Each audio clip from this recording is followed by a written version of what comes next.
ሰላም ጤና ይስጥልኝ እንደምን ሰነበታችሁ ክብር ለሚገባችሁ ዓለም ሙሉ የምትገኙ የቻናላችን ቤተሰቦች ሩታው ሰላምታችን በእያላችሁበት በምድር ዳርቻ ይድረስልን እያልን ዛሬ ከሀገርና እስከ ዓለም ጫፍ ድረስ የሚገኙ አዳዲስ መረጃዎችን ወደ እናንተ እናቀርባለን። የብራን አድማጮቻችን ቀድሞ ዩቲዩብ ቻናላችን ስለተዘጋብን በአዲስ ቻናል ወደ እናንተ ተከስተናል። አንተም ሰብስክራይብ ሼር እያደረጋችሁ አዳዲስ መረጃዎች እንደተለቀቀ ወዲያውኑ ወደ እናንተ እንዲደርስ ደውል ምልክቱን በመጫን በርታት እንድትሆኑ ዘንድ እየተማጸንን ቅድሚያ አርዕስተ ዜና እናሰማችኋለን።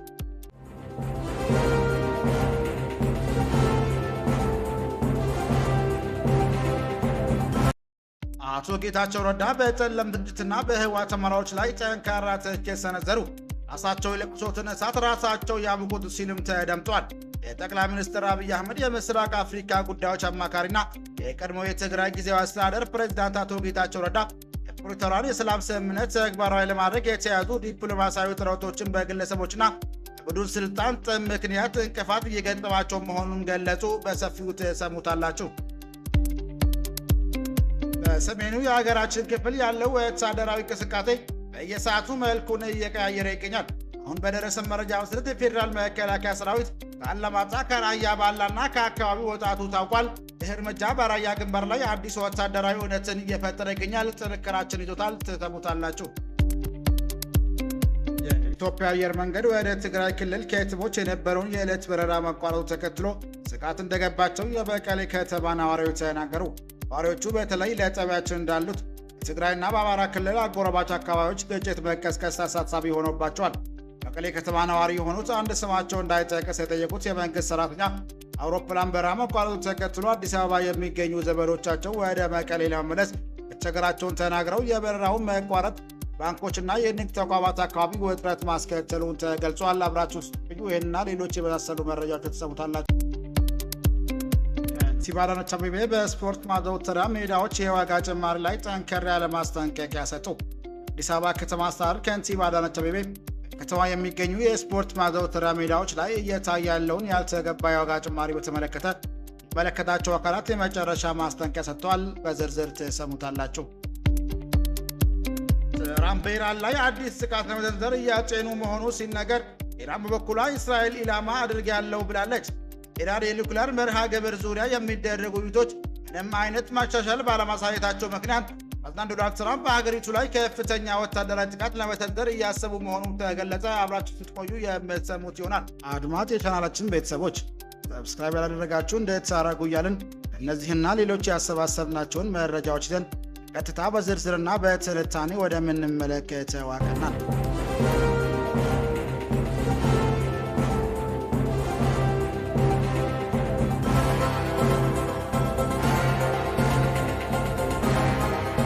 ቡድኑ ወደ ጦርነት ለማምራት የሚችለውን ሁሉ እያደረገ ነው ሲል አቶ ጌታቸው ረዳ ተደመጡ። ቀድሞ የትግራይ ጊዜያዊ አስተዳደር ፕሬዝዳንት አቶ ጌታቸው ረዳ ትግራይ ክልል ውስጥ የሚገኙ አንዳንድ ወታደራዊና ፖለቲካዊ አመራሮች ክልሉን ወደ አዲስና አላስፈላጊ ጦርነት እየገፉት ነው ሲል በጽኑ ማስጠነቀቁ። አቶ ጌታቸው በይፋዊ የፌስቡክ ገጻቸው ባሰፈሩት መግለጫ ፕሪቶሪያን የሰላም ስምምነት ተግባራዊ ለማድረግ የሚደረጉ ጥረቶች ክልሉ አመራሮች የስልጣን ጥም ምክንያት እንቅፋት እየገጠማቸው መሆኑን ገልጸው እነዚህ አካላት ለህዝቡ ስቃይ መራዘም በወንጀል ሊጠየቁ እንደሚገባም አሳስበዋል። የቀድሞ ፕሬዝዳንት በመልእክታቸው እንደተቹት አመራሮቹ የግዛት አንድነትን ማስከበርና ተፈናቃዮች መመለስ የሚል ህዝባዊ ጥያቄዎችን ለጦርነት መቀስቀሻነት እንደ ሽፋን እየተጠቀሙባቸው ይገኛሉም ብሏል። ተፈናቃዮቹን የመመለስ ተግባራት በሰላማዊ መንገድ በመተማመንና በከፍተኛ የፋይናንስ ድጋፍ በሚጠይቅ መልኩ መከናወን ያለበት እንጂ ትግራይን ዳግም የጦር አውድማ የሚያደርጉ የትንኮሳ መንገድ መሆን እንደሌለበት በአጽንኦትም ገልጸዋል። በተለይ የክልሉ ወታደራዊ አመራር ላይ ያነጣጠረ ትችት የሰነዘረው አቶ ጌታቸው ረዳ አሁንም የወጣቱን ህይወት ያለምንም ከባድ መሳሪያ ሽፋን ጦርነት በማገድ የቆየ ስህተት የሆነ ስልት መሆኑንም ጠቅሰዋል። ላሽ የያዘ እግረኛን አስቀድመው የምታስጨርሰው የውጊያ ስልት ጠፍቷችሁ ነው ወይስ እነዚህ መድፎች ሌላ ጊዜና ለሌላ አካል ሊሆናችሁ ነው ሲሉ የጠየቁት የቀድሞ ፕሬዝዳንት አመራሩ በህዝብ ዘንድ አለን ለማለት ብቻ የሰው ህይወት እየገበረ መሆኑን በምሬትም ገልጸዋል። የክልሉ ታጣቂዎችና ወጣቶች ጥሪ ያቀረቡት አቶ ጌታቸው ረዳ የታጋዩ ህመምና ህዝባዊ መርህ የርካሽ ፖለቲካዊ ንግድ እንዳይውል ጥንቃቄ እንዲደረግም አሳስቧል። በትግል የመጣው የፕሪቶሪያ ስምምነት ፖለቲካዊ ልዩነቶችን ሰላም ለመፍታት የቀረበ ትልቅ ዕድል መሆኑን በመጥቀስ ታጣቂው ክፍል ተጨማሪ ከንቱ መስዋዕትነትን አንከፍልም በማለት የጦርነት የሚደረገውን ግፍት እንዲቃወምና እምቢ እንዲል አበረታቷል።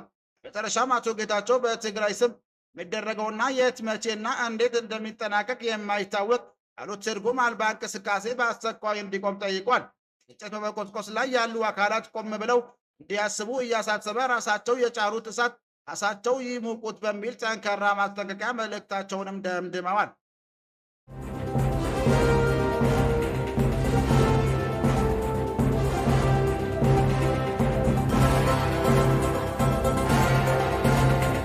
በሰሜኑ የሀገራችን ክፍል ያለው ወታደራዊ እንቅስቃሴ የሰዓቱ መልኩን እየቀየረ ይገኛል።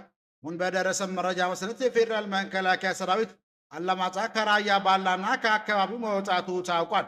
ይህ እርምጃ በራያ ግንባር ላይ አዲስ ወታደራዊ እውነታን እየፈጠረ ይገኛል። ራያ መስመር የመከላከያ ሰራዊት አላማጣና ከራያ ባላ መውጣት እንዲሁም የትግራይ ኃይሎች በብዛት መታየታቸውን ተከትሎ አካባቢው በከፍተኛ ወታደራዊ ውጥረት ውስጥ ይገኛል። አየር መንገድ በበረራ ማቋረጥ ኢትዮጵያ አየር መንገድ ወደ መቀሌ የሚያደርገውን በረራ ድንገት ማቋረጡ ለጦርነቱ ስጋት ትልቅ ማሳያ ሆኗል። የጸለምቲ አቅጣጫዎች በሰው ኃይልና ድሮን የታገዘ ውጊያ መቀጠሉ የሚታወስ ሲሆን የሽረ ማይጸብሪ መንገድም መዘጋቱም ተገልጿል። ፋኖ ኃይሎች ደግሞ የጎንደር ማይጸብሪ መስመር ላይ መንግስት ረዳት ኃይል እንቅስቃሴን ለመግታት መንገዶችን መዝጋታቸውም ተሰምቷል። ይህ ሁኔታ የ2013ቱን ክፉ ትዝታ ዳግም እንዳይቀሰቅሰው ብዙዎች በስጋት እየተባበቁ ይገኛል። ሰላማዊ ሰዎችን ለከፋ ጉዳት እንዳይጋለጥና ሰላም እንዲሰፍን ስንል ብርቱ ምኞታችንን በእኛም እንገልጻለን።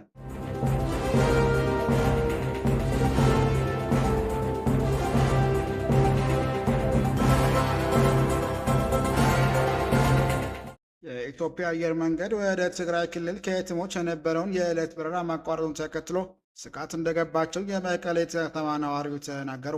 ነዋሪዎች በተለይ ጠቢያችን እንዳሉት በትግራይና በአማራ ክልል አጎራባች አካባቢዎች ግጭት መቀስቀሱ አሳሳቢ ሆኖባቸዋል። የመቀሌ ከተማ ነዋሪ የሆኑትና ስማቸው እንዳይጠቀስ ሲጠየቁት የመንግስት ሰራተኛ የአውሮፕላን በረራ መቋረጡን ተከትሎ አዲስ አበባ የሚገኙ ዘመዶቻቸው ወደ መቀሌ ለመመለስ መቸገራቸውን ተናግሯል። የበረራው መቋረጥ በባንኮችና የንግድ ተቋማት አካባቢ ውጥረት ማስከተሉንም ገልጸዋል። ከቅርብ ጊዜ ወዲህ በኮታ እስከ 3000 ብር ብቻ ካሽ መውጣት ይቻል እንደነበረ የገለጹት ነዋሪው አሁን እየሰራ ያለው የገንዘብ ማስተላለፍ አገልግሎት ብቻ ነው ብለዋል። ነዋሪው ፍጆታ ቁሳቁሶችን ለመሸመት ጥድፊያ ላይ መሆኑን ነው ነዋሪው የተናገሩት። ከተማዋ በንግድ ስራ መስማራታቸውን የነገሩን ሌላ የከተማ ነዋሪ አዲስ አበባ ወደ መቀሌ በረራ ማቋረጡን ከሰሙ በኋላ ነገሮች በፍጥነት እየተለዋወጡ መሆኑን ገልጸዋል። በተለይ የምግብና ምግብ ነክ ቁሳቁሶች መሸጫ የገበያ አካባቢዎች እንቅስቃሴ ጎልቶ እንደሚታይም ነው የተናገሩት። በተጨማሪም ሰሞኑን በትግራይ አዋሳኝ አካባቢዎች የተንቀሳቀሱ ግጭቶች እንዳሉ የገለጹት ነዋሪው በክልሉ አዲስ ጦርነት እንዳይቀሰቀስ ስጋት ገብቶናል ብለዋል። የጦርነት ምንነት ከእኛ በላይ የሚረዳ የለም ያሉት ነዋሪው በክልሉና በፌዴራል መንግስት መካከል ያለውን ልዩነት ለመፍታት አሁንም አልረፈደም ብሏል። ከሰሞኑ በትግራይና በአማራ ክልል አዋሳኝ አካባቢዎች ግጭት ተቀስቅሶ እንደነበር በማህበራዊ የመገናኛ ብዙሃን በኩል በስፋት ሲሰራጭ ቆይቷል። ነገር ግን በትግራይ ክልል ጊዜያዊ አስተዳደርም ሆነ በፌዴራል መንግስት በኩል በይፋ የተሰጠ መግለጫ የለም። የዛሬውን የኢትዮጵያ አየር መንገድ የበረራ መሰረት በተመለከተ ከአየር መንገዱ ባለስልጣናት በኩል በይፋ የተገለጸ ምንም ነገር እስካሁን አይገኝም።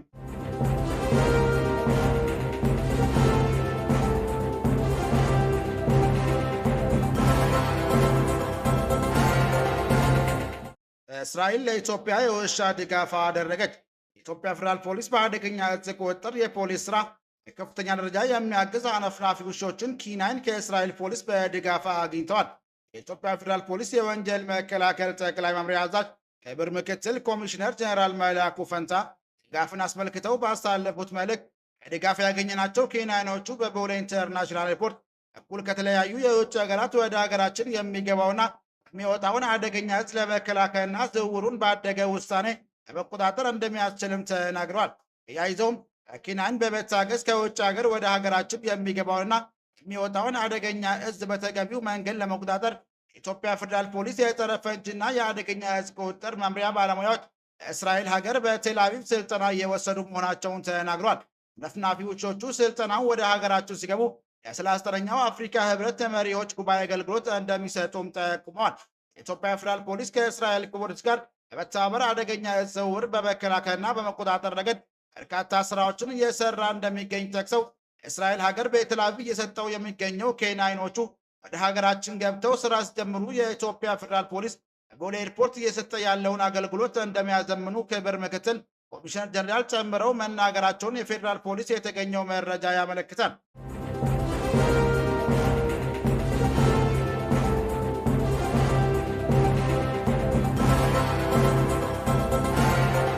ከንቲባ አዳነች አቤቤ በስፖርት ማዘውተሪያ ሜዳዎች ላይ የዋጋ ጭማሪ ላይ ጠንከር ያለ ማስጠንቀቂያ ሰጡ። አዲስ አበባ ከተማ አስተዳደር ከንቲባ አዳነች አቤቤ ከተማው የሚገኙ የስፖርት ማዘውተሪያ ሜዳዎች ላይ እየታየ ያለውን ያልተገባ የዋጋ ጭማሪ በተመለከተ የሚመለከታቸው አካላት የመጨረሻ ማስጠንቀቂያ ሰጥተዋል። ከንቲባው ይህንን ማስጠንቀቂያ የሰጡት ከነዋሪዎቹ በተለይም ከወጣቶች ዘንድ በተደጋጋሚ የሚነሳውን የዋጋ ጭማሪ ቅሬታ ተከትሎ ነው። ስፖርት ሜዳዎች ለሕዝቡ አገልግሎትና ለወጣቶች የስፖርታዊ እንቅስቃሴ ተደራሽ መሆን ሲገባቸው አስፈላጊ በሆነ ክፍያ ምክንያት አገልግሎትን ማግኘት አዳጋች እየሆነ መምጣቱን አስተዳደሩም ገልጸዋል። ማስጠንቀቂያው በቀጥታ ለክፍለ ከተማና ለወረዳ አመራሮች እንዲሁም ሜዳዎችን እንዲያስተዳድሩ ኃላፊነት ለተሰጣቸው አካላት እየተላለፈ ነው። ከንቲባዋ እንዳሳሰቡት ከዚህ በኋላ የስፖርት ሜዳዎች አገልግሎት ላይ የሚታዩ ማንኛውም ብልሹ አሰራርና ልክ ያለፈ የዋጋ ተመን አስተዳደሩ በዝምታ አይመለከተውም ብሏል። ሳራቸውን በሚያስተካክልና የህዝባዊ ጥያቄ ችላ በሚል አካላት ላይ አስተዳደራዊና ህጋዊ እርምጃ እንደሚወሰድ የገለጸ ሲሆን ሜዳዎቹ በተመጣጣኝ ዋጋ ለወጣት ክፍት እንዲሆን ጥብቅ ክትትል እንዲደረግም ታዟል። ከተማ አስተዳደር ዋና ግብና ስፖርታዊ እንቅስቃሴዎችን በማስፋፋት ጤናማ ትውልድ መገንባት መሆኑን ከንቲባው ጠቅመዋል። ይህ ሊሳካ ደግሞ በቢሊዮን የሚቆጠር ብር ወጪ የተደረገባቸው ሜዳዎች ጥቂት ግለሰቦች መጠቀሚያ ሳይሆኑ ሰፊ ወጣት በተመጣጣኝና ፍትሃዊ በሆነ ዋጋ አገልግሎት መስጠት እንዳለባቸውም በድጋሚ አረጋግጠዋል። የመጨረሻ ማስጠንቀቂያ ነው የሚሆነው። የስፖርት ቢሮአችን የመጨረሻ ማስጠንቀቂያ ነው የሚሆነው። ስፖርት ሜዳ የሰራ ነው ለህዝብ ነው። ለህዝብ ስፖርት ሜዳ ያስፈልጋል አያስፈልግም ብሎ ጠይቆ ማያቁሉ አሁን በሰራናቸው እንደዚህ በብዙ ትጋት ለህዝብ የሰራ ነው ስፖርት ሜዳ ለህዝብ በትክክል እየቀረቡ አይደለም፣ ተዘግቶባቸዋል፣ ገንዘብ የተጠይቀባቸው ነው ብሎ ሊታቻን ይገባል። ግን ያነሱት ፖይንት ደግሞ እውነትነት አለው። ያልነውን አልሰማ ብላችሁ መመሪያ አወጣ ካቢኔው። መመሪያ ነው ያላችሁ ችግሩ አወጣ ካቢኔው። ዋጋ ተመነ። የስፖርት ሜዳዎችን ለማስተዳደር ትንንሽ ክፍያዎች ወደ ታች አውርዱታል። ኦሪየንቴሽን አልተሰጠ።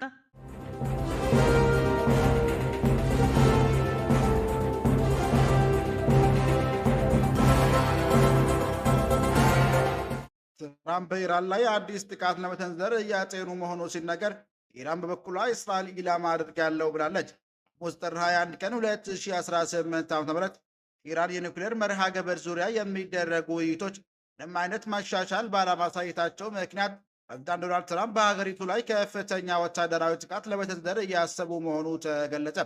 ጉዳዩ ላይ ቅርበት ያላቸው ግለሰቦች እንደገለጹት ብሎ ሲኢኤን እንደዘገበው ከሆነ ከኢራን የኒውክሌር መርሃ ግብርና ፕላስቲክ ሚሳይል ምርትን ለመገደብ በዋሽንግተንና ቴህራን መካከል የተደረጉት የመጀመሪያ ደረጃ ውይይቶች ምንም አይነት ማሻሻል ባለማሳየታቸው ትራምፕ ሀገሪቱ ላይ አዲስና ከፍተኛ ወታደራዊ ጥቃት ለመሰንዘር እያጤኑ ነው ብሏል። የትራምፕ የቅርብ ጊዜ ዛቻ በቴህራን በኩል ከፍተኛ ቁጣን አስከትሏል። ኢራን ለማንኛውም የአሜሪካ ወታደራዊ እርምጃ አፋጣኝ ምላሽ እንደምትሰጥ ቃል የገባች ሲሆን ሀገሪቱ ጠቅላይ መሪ አያቶላ አሊ ካሚኒ ከፍተኛ አማካሪም ጥቃቱ የሚፈጽም ከሆነ እስራኤልን ኢላማ እንደሚያደርጉም ዝተዋል። ይህ እርምጃ የአሜሪካ መንግስት በኢራን ላይ ይፋ ያስቀመጠውን ግብ በፍጥነት የመቀየር ሂደት አካል ነው። ይህም የሆነው ፕሬዝዳንት ዶናልድ ትራምፕ ኢራን ውስጥ የተቀሰቀሰውን አገር አቀፍ ተቃውሞ ለመደገፍ በሚል ወታደራዊ እርምጃ ለመውሰድ በቁም ነገር ካሰቡ ከጥቂት ሳምንታት በኋላ ነው። ኢራን የተካሄደው ተቃውሞ በጸጥታ ኃይሎች በተደረሰው አስከፊ ጭቆና ምክንያት በመቶዎች የሚቆጠሩ ሰዎችም ተገለዋል። ትናንት ረቡዕ ጥር 28 ቀን 2026 ዓ.ም ፕሬዝዳንት ዶናልድ ትራምፕ በራሳቸው የማህበራዊ ሚዲያ ገጽ ላይ ባተፈሩ ጽሑፍ ኢራን ለድርድር እንድትቀርብና ፍትሐዊና ተመጣጣኝ የሆነ ስምምነት ያለምንም የኒውክሌር ጦር መሳሪያ እንድትፈርምም ጠይቀዋል። ስማቸው ያልጠቀሰው ምንጮች እንደገለጸው ፕሬዝዳንቱ አሁን ላይ እያጤኗቸው ካሉት አማራጮች መካከል ኢራን መሪዎችና ለተቃዋሚዎች ግድያ ተጠያቂ ናቸው ተብለው የሚታሰቡ የጸጥታ ባለስልጣናት ላይ የሚቃጣ የአየር ድብደባ ይገኙበታል። በተጨማሪም ኢራን የኒውክሌር ማዕከላትና የመንግስት ተቋማት ላይ ጥቃት የመሰንዘር እቅድ በአማራጭነትም ቀርቧል። ትራምፕ በቀጣይ በኢራን ላይ የሚሰነዘረው የአሜሪካ ጥቃት አለፈው ክረምት በ3 የኢራን የኒውክሌር ማዕከላት ላይ ከደረሳቸው ጥቃት እጅጉን የከፋ ይሆናል ሲሉም አስጠንቅቀዋል። የዩኤስ አብርሃም ሊንከን የጦር መርከቦች ስብስብ ሰኞ ዕለት ወደ ህንድ ውቅያኖስ የገባ ሲሆን ከጥቃቶች ላይ በማገዘም ሆነ በቀጥታዊ አጋሮች ላይ ከኢራን ሲሰነዝሩ ከሚችሉ የአጸፋ እርምጃ በመጠበቅ ረገድ ማንኛውም ወታደራዊ እርምጃ ሊደግፍ ወደሚችልበት ቦታ ወደ ኢራን መቃረቡንም ቀጥሏል። ይህ በእንዲህ እንዳለ ግን በላይ መሪው አያቶላ አሊ ካሚኒ ቁልፍ አማካሪ አሊ ሸምካኒ በኤክስ ገጻቸው ባሰፈሩ ጽሑፍ ማንኛውም ወታደራዊ እርምጃ እንደ ጦርነት መጀመሪያ እንደሚቆጠር ገልጸው በተለይም ቴል አቪቭ እንደ ኢላማ በመጥቀስ እዚህም ቀደም ታይቶ የማይታወቅ ምላሽ እንደሚሰጡም ዝተዋል። ክቡራን አድማጮቻችን ለዛሬ ያዘጋጀንላችሁ መረጃዎች ይህን ይመስል ነበር። ሰብስክራይብ ማድረግ ደውል ምልክቱን መንካት እንዳይጠፋችሁ እያልን ሌላ ዜና እስክንገናኝ ድረስ መልካም ቀን እንመኝላችሁ።